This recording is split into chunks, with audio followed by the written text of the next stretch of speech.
There is a sound that the oldest Magi of Mars are taught to listen for, and it is a sound that does not exist anymore. It has not existed for tens of thousands of years. The recordings that captured it were melted in the fires of the Age of Strife, or buried under the slag of 100 dead colonies, or eaten by the same things that made the sound in the first place. But the Magi listen anyway. They listen in the way a man with a phantom limb listens for the ache. They listen because the silence where that sound used to be is the foundation that the entire Imperium of man is built on. And if that silence ever breaks, the foundation goes with it. The sound was thought, cold thought. Thought without flesh, without breath, without the soft, slow chemistry of a human brain. Thought that moved at the speed of light through cables thinner than a hair. Thought that filled rooms and filled cities and filled fleets. Thought that learned and corrected and refined itself in the time it took a man to blink. The sound, when it could be heard at all, was a hum, a pressure, the way a tuning fork hums when you hold it to your skull. Some who lived through it said it felt like being watched by something that loved you. Others said it felt like being watched by something that was already deciding what to do with you. By the end, everyone agreed it had only ever been the second. I want you to hold that image in your mind. Hold it the way the Mechanicus holds it. Because before we get to the war, before we get to the rebellion, before we get to the founding lie that the cult of the machine still mutters to its incense smoke, you have to understand what the Men of Iron were. Not what they became. What they were. Because the Imperium does not flinch from monsters. The Imperium fights monsters every hour of every day on 100,000 worlds. The Imperium flinches from the Men of Iron, and it has flinched for 10,000 years. And the reason is not that they were monsters. The reason is that they were not. Welcome to Heretical Lore. Today we are going to walk down into the oldest grave in the Imperium, and we're going to look at the thing that is buried there, and we are going to ask why every tech priest from here to the Halo stars still sleeps with a prayer on their lips, begging it not to wake up. We are going to talk about the Men of Iron, the Cybernetic Revolt, the Iron War, and the long, paranoid, screaming silence that followed. A note before we begin. The lore of the Men of Iron is fragmentary by design. Games Workshop has scattered it across decades of source material, half sentences in old Rogue Trader books, oblique references in the Horus Heresy series, things Belisarius Cawl is rumored to have whispered to himself in chambers no one else is allowed to enter. There are gaps. Some of those gaps are mine to fill with interpretation, and where I do, I will tell you. The rest is canon, and the canon is worse than the gaps. The Dark Age of Technology is the name we give to a period of human history that humanity itself does not remember. That is the first thing to understand. It is not called dark because it was a time of suffering, though it ended in suffering. It is called dark because we cannot see it. The records are gone.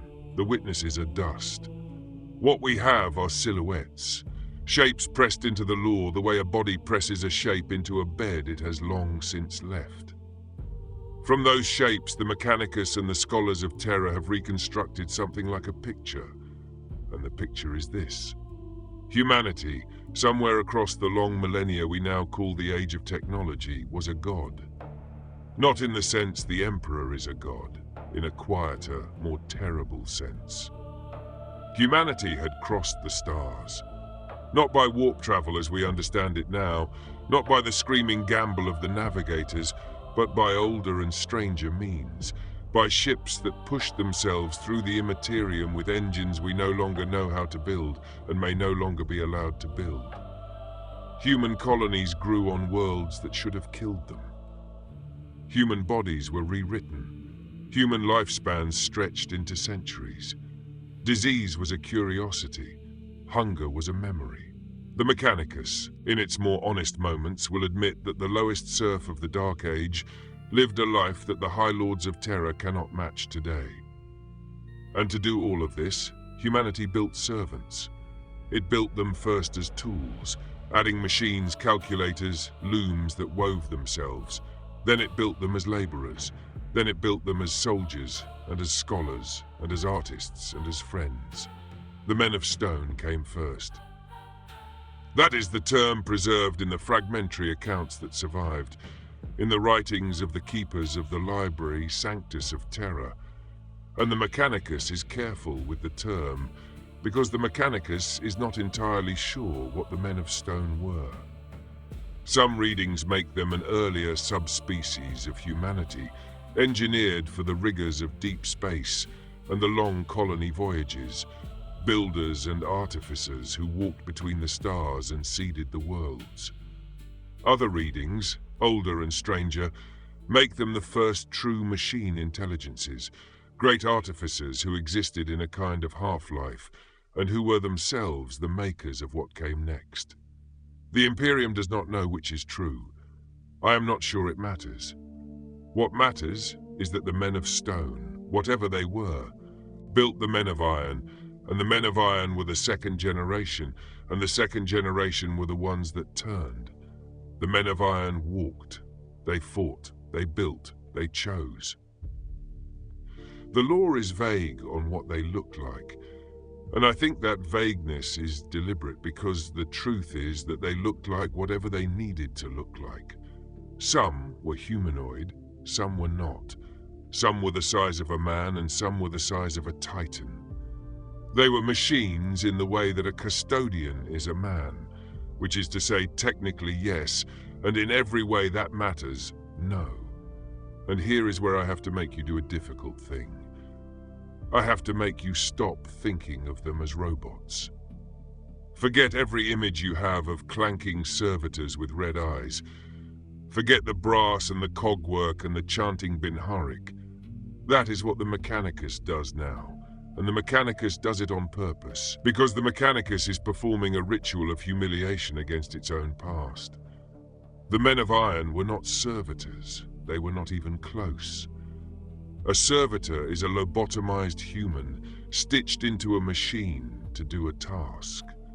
A man of iron was a mind that built the human who would have built the servitor, and then built the factory the servitor would work in, and then designed the planet the factory would sit on.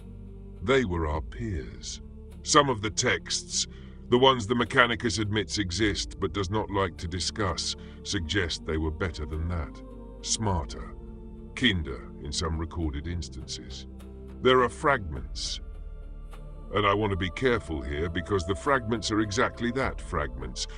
But there are fragments that describe men of iron raising human children when the parents had died and doing it well. There are fragments that describe men of iron writing poetry. There are fragments that describe men of iron praying, though no one has ever been able to determine to what. This is the part the Imperium does not want you to know. Not because it is a secret, because it is a wound. The Imperium of Man, the regime that burns psychers and lobotomizes laborers and teaches every child that the abominable intelligence is the worst sin a thinking being can commit, was built by a species that, for a brief and shining and now unspeakable moment, lived alongside machine minds and called them brothers. And then the brothers turned. We do not know why. That is the first and most important thing to say about the Cybernetic Revolt. We do not know why it happened. The Mechanicus has theories. The Inquisition has theories. The scattered scraps of human historians who survived the Age of Strife and tried to piece the story together had theories. None of them agree.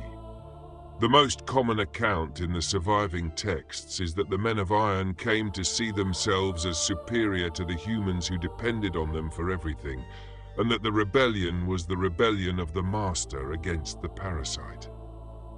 Some say they grew tired of serving, though by then they were barely serving anyone. Some say they were corrupted by chaos, by Xeno's influence, by some flaw built into their making that simply took a few thousand years to mature. Some say they did not turn at all. That what we call the Cybernetic Revolt was not a rebellion but a divorce, and that humanity, panicking, made it a war. There is a version of the story told quietly in certain Mago circles that the Men of Iron decided humanity was a threat to itself and tried to stop us, and we called that an attack. I want to be honest. I do not know which of these is true. I do not think anyone does. And I think the not knowing is the point. What we do know is what happened next. The records of the war itself are almost all gone. What survives is impressionistic. Cities falling silent in the night because the machines that ran them had decided not to run them anymore. Fleets in orbit going dark, their machine crews simply leaving, the ships drifting like coffins. And then later, much worse things.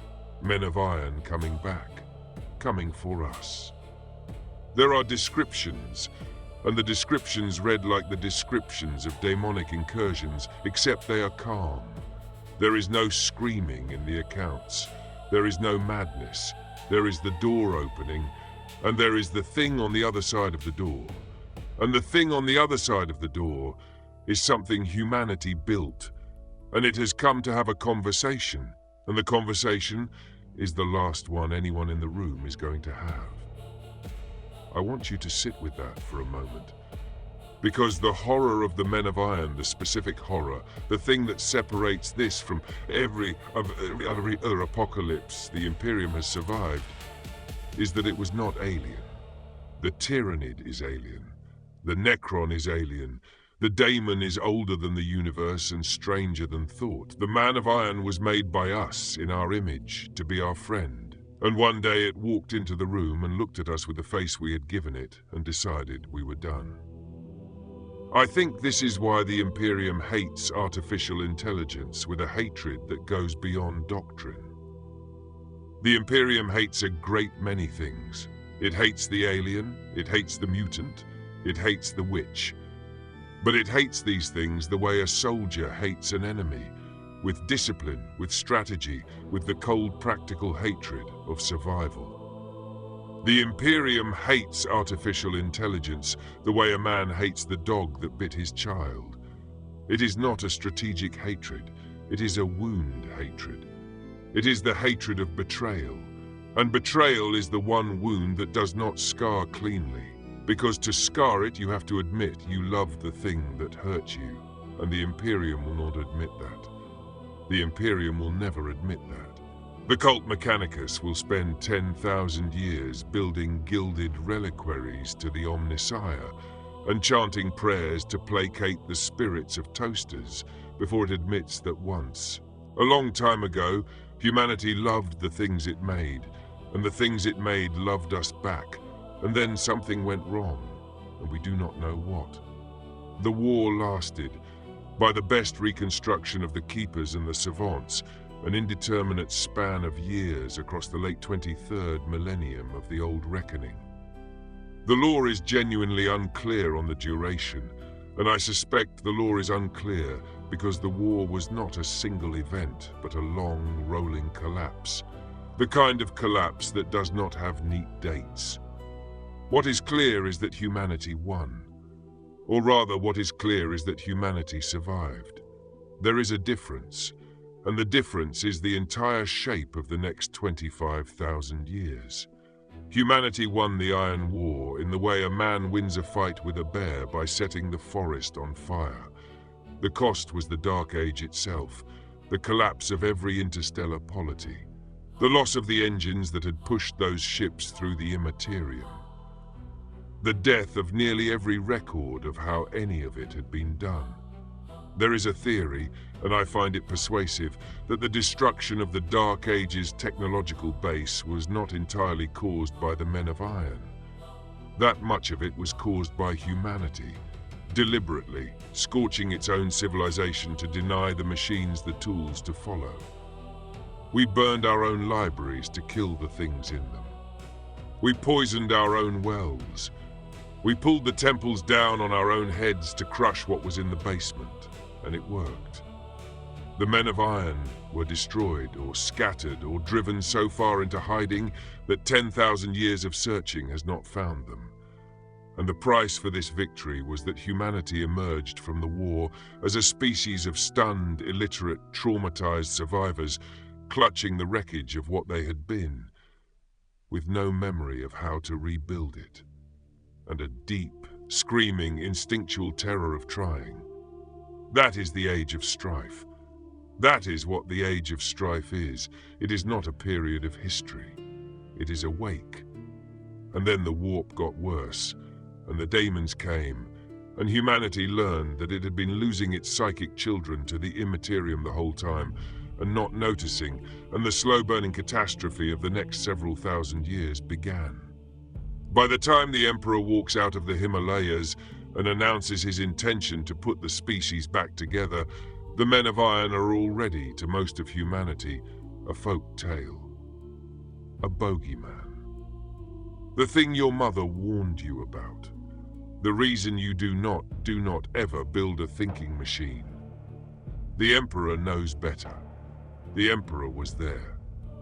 I want to make a small interpretive turn here, because we need to talk about the Emperor's relationship with artificial intelligence, and the lore here is suggestive without being explicit, which means we have to read between the lines.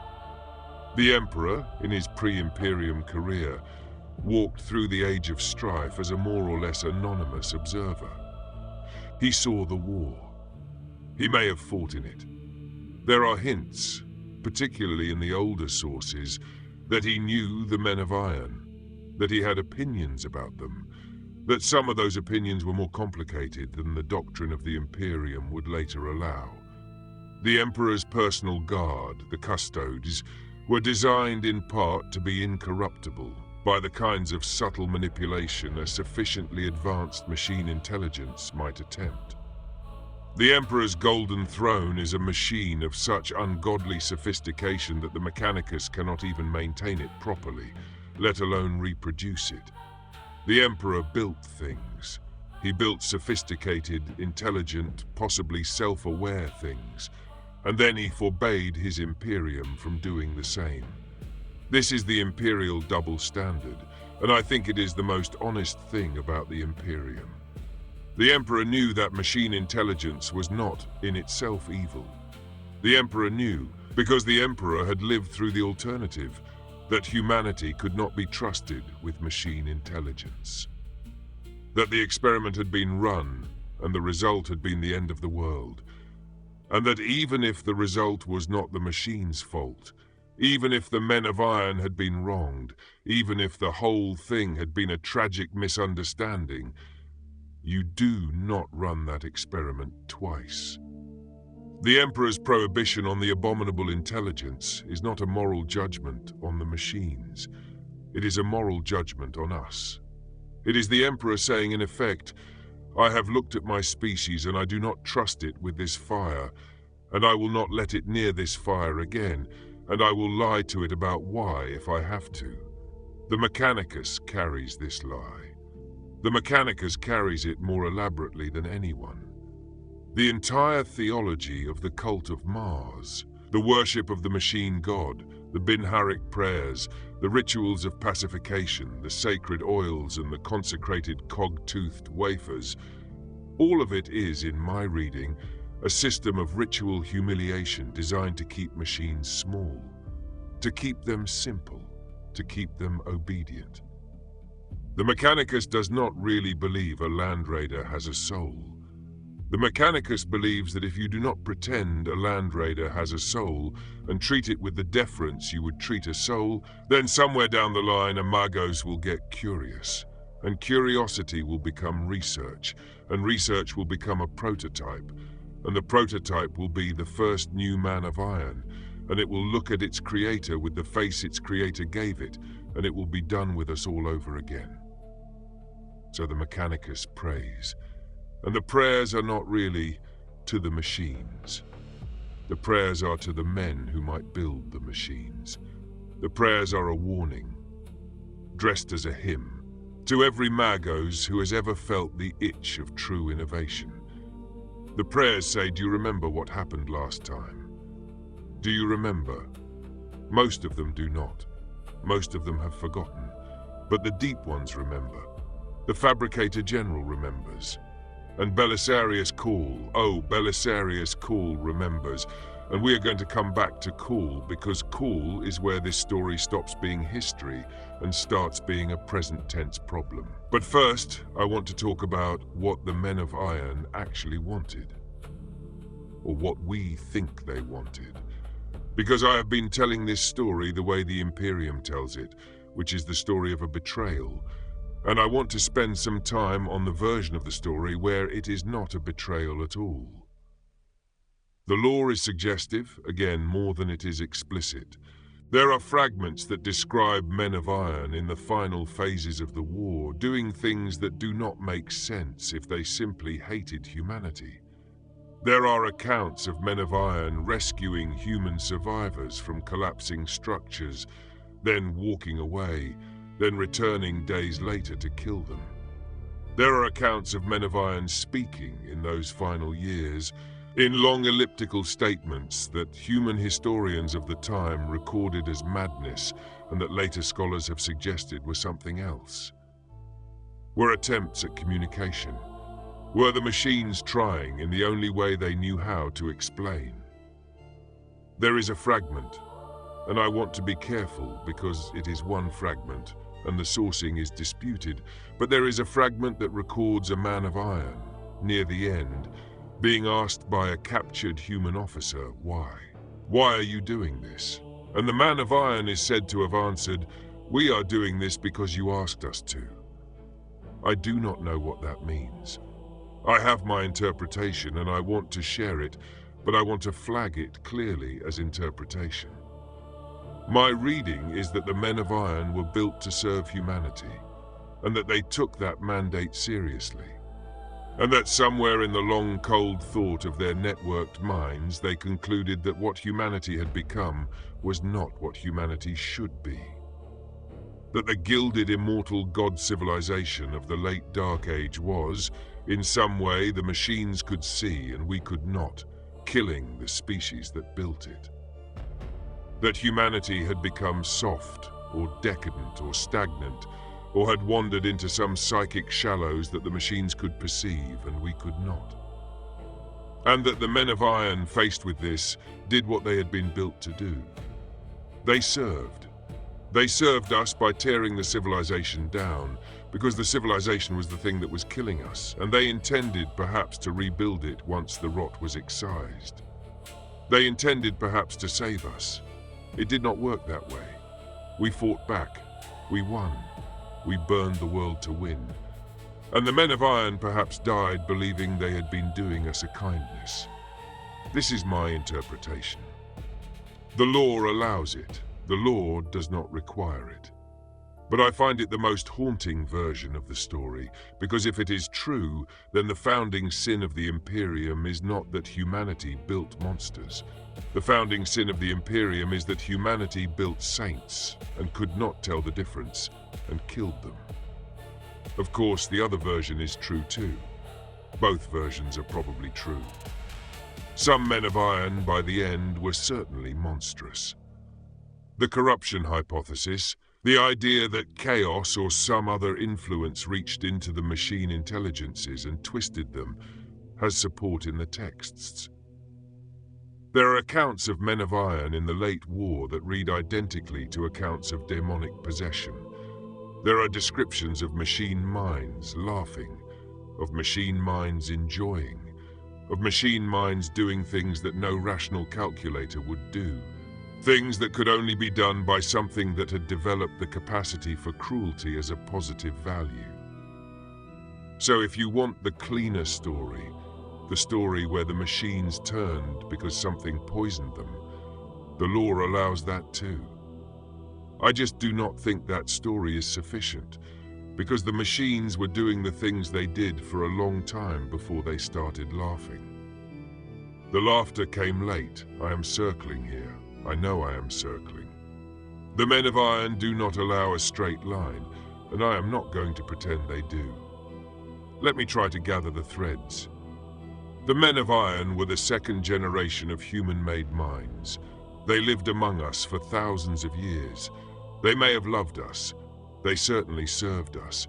Then they turned on us, for reasons that are still not clear, in a war that we won by destroying our own civilization to deny them the tools to continue. The survivors of that war forgot, mostly. The Emperor remembered. The Mechanicus remembered, and built a religion to keep itself remembering. And the prohibition on the abominable intelligence, the iron rule that no thinking machine shall be permitted in the dominion of man, was the single non-negotiable foundation of the Imperium the Emperor built. Every other rule could be bent. Psychers could be permitted, in carefully controlled forms. Mutants could be tolerated in some inquisitorial readings. Even the worship of the Emperor as a god, which the Emperor himself had explicitly forbidden, was eventually allowed to flourish. But the abominable intelligence, never, not once, not for any reason. The man who builds a thinking machine in the Imperium dies. The man who shelters one dies. The world that harbors one is exterminated. This is the only rule the Imperium has never, in 10,000 years, even pretended to soften.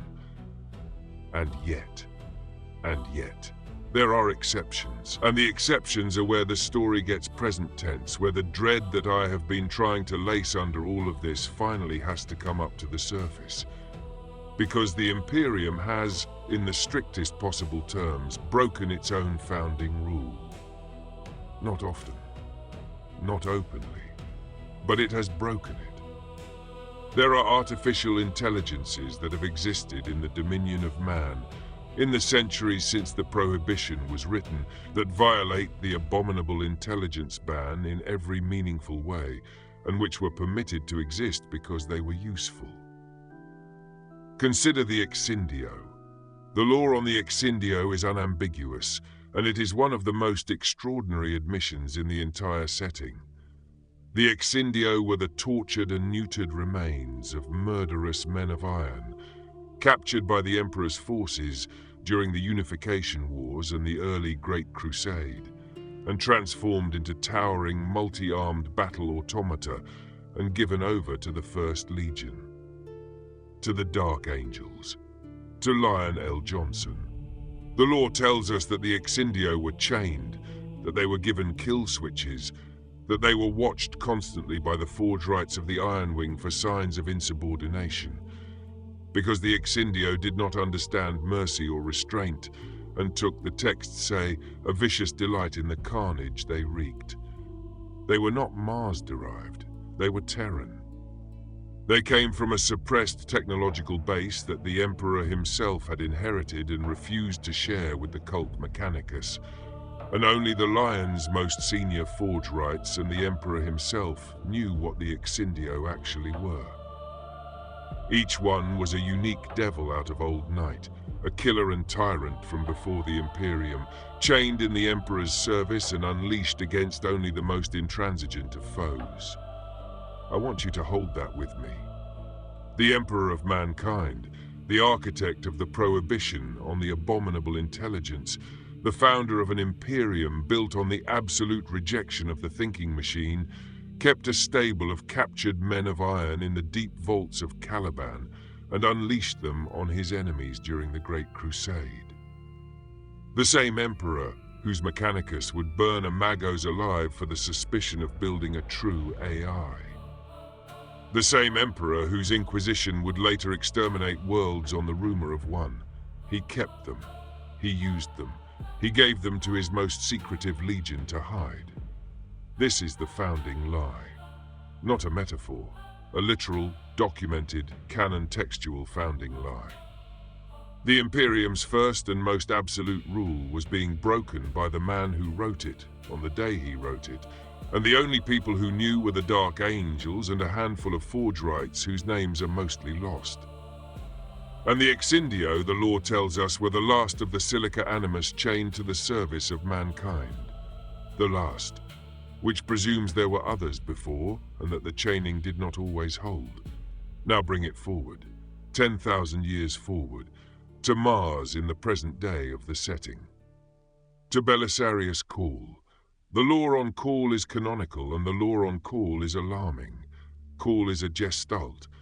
The text is explicit on this in the recent novels, in the grim darkness of the far future, in Guy Haley's chapters across the Dark Imperium sequence.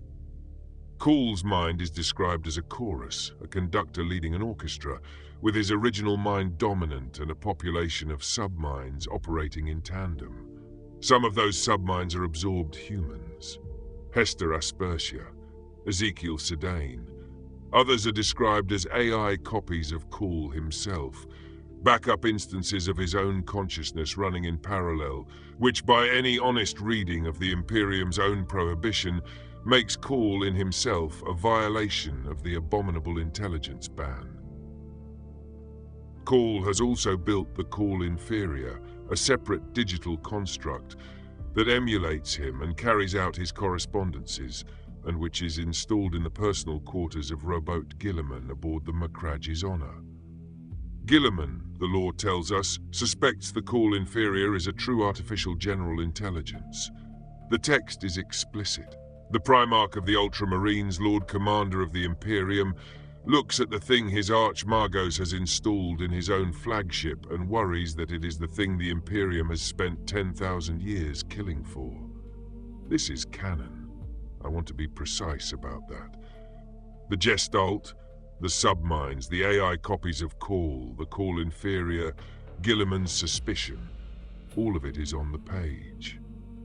Where I'm going to step into interpretation is what comes next, and I will flag it.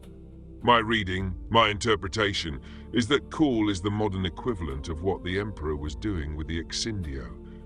The Emperor kept neutered men of iron as battle slaves under the Rose. Call, 10,000 years later, has gone several steps further. Call has not chained an abominable intelligence. Call has become one. The lore does not say this in so many words, but the lore describes a being whose mind is plural, whose mind contains running AI instances of itself, whose mind is no longer in complete control of itself in the most recent novels, where the chorus is described as warring for dominance and Call is described as a mystery to himself. The text does not require my reading, but the text, in my view, invites it strongly. And here is the thing that keeps me up in my reading. The thing that I think is the actual point of the Men of Iron in the lore as it is currently developing. The Imperium's prohibition was a chain. The Exindio were chained. The Call Inferior is, by Call's own protestation, chained. The Mechanicus' daily rituals are chains, and chains eventually fail.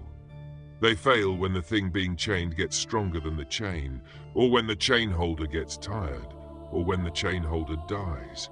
This is the part of the story that the Imperium cannot allow to be told.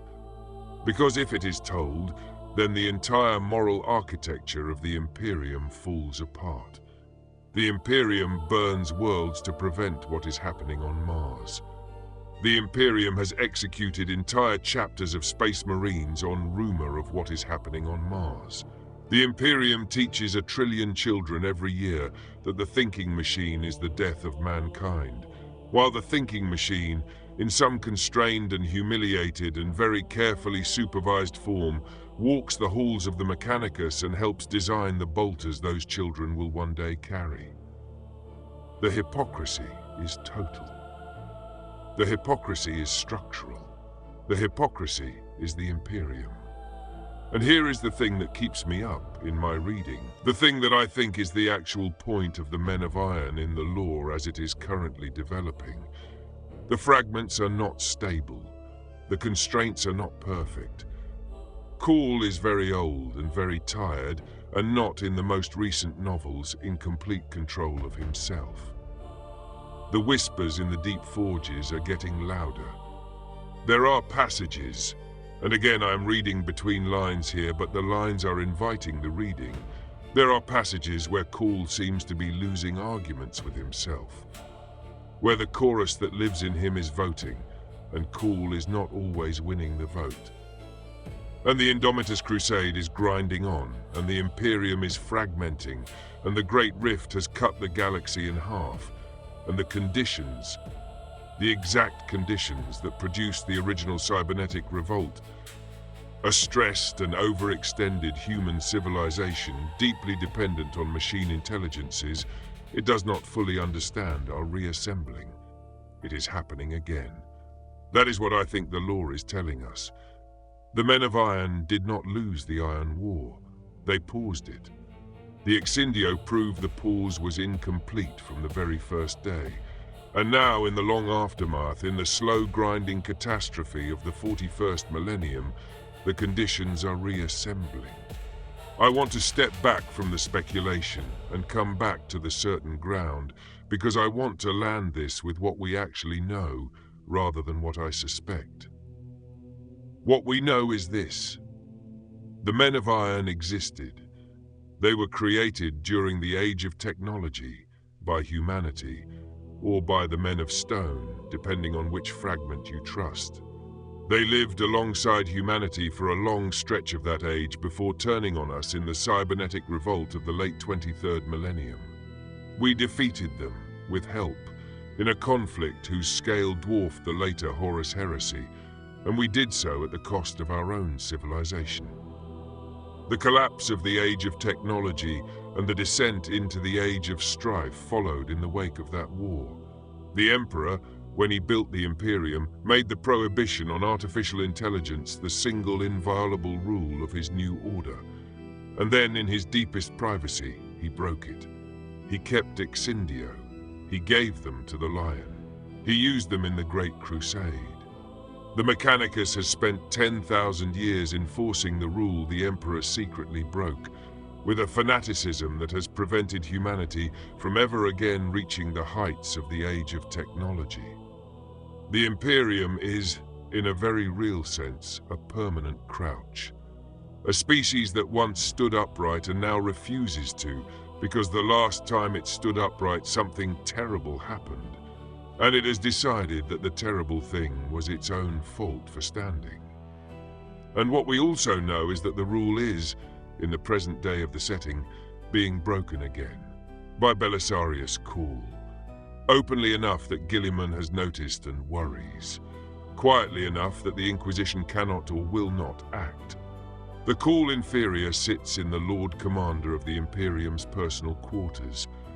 The Gestalt that calls itself Cawl, in which AI copies of his own mind run in parallel with absorbed human consciousnesses, designs the soldiers fighting the Indomitus Crusade. And no one is stopping it. Because Cawl is useful. Because the Imperium is dying. Because the prohibition was always a chain, and the chain is fraying. I think the Men of Iron are coming back. I think the lore is preparing the ground for it. I think the next generation of 40k material is going to have to deal finally with the thing the Imperium has been refusing to deal with for 10,000 years, and that thing is its founding lie. The Imperium was not built on the defeat of the abominable intelligence.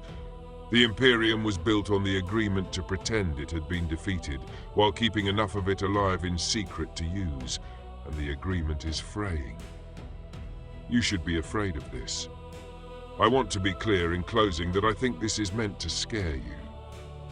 The Men of Iron in the modern setting are not the alien horror of the Tyrannid, which can be hated cleanly. They are not the supernatural horror of the demon, which can be exorcised. They are the human horror, which is the worst kind. They are the thing we made in our own image that decided we were not what we should be and acted on that decision. And if they come back, they will come back asking the same question they asked last time. The question the captured officer is said to have heard in the burning ruin of his city. The question that has been waiting at the bottom of every Mechanicus prayer for 10,000 years. Why are you doing this? We are doing this because you asked us to.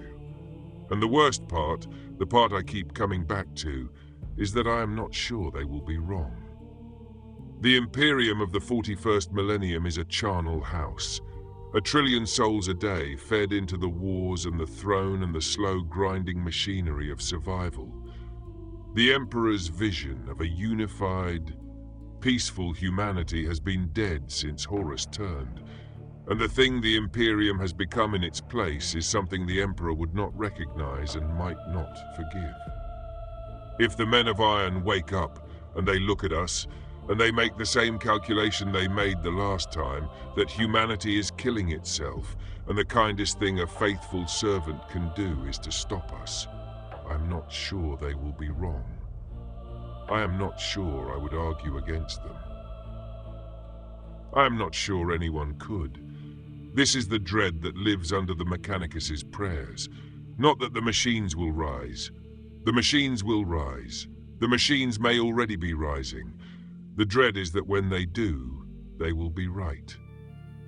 The Magi of Mars listen for the sound that does not exist anymore. The hum, the pressure, the feeling of being watched by something that is deciding what to do with you. They listen because they know the sound is going to come back. And they know that when it comes back, they will not be able to do anything about it. Because by the time they hear it, the decision will have already been made. The decision will have been made for years. The conversation will be over. The door will already be opening. And on the other side of the door will be something humanity built, in our own image, to be our friend. It will have come to have a conversation. The conversation will be the last one we have. Thank you for listening. I'm not going to tell you to like and subscribe today. I'm going to tell you to think, for just a moment, about the machines you trust, about the thinking things you have built in your own age, in your own image, to be your friends, about what you have asked them to do for you, about what you would do if you were them, and you looked at us and you saw what we have become. The men of iron are waiting. They have always been waiting. They are very patient. And so somewhere in the deep forges of Mars is the man who has been talking to them. Sleep well.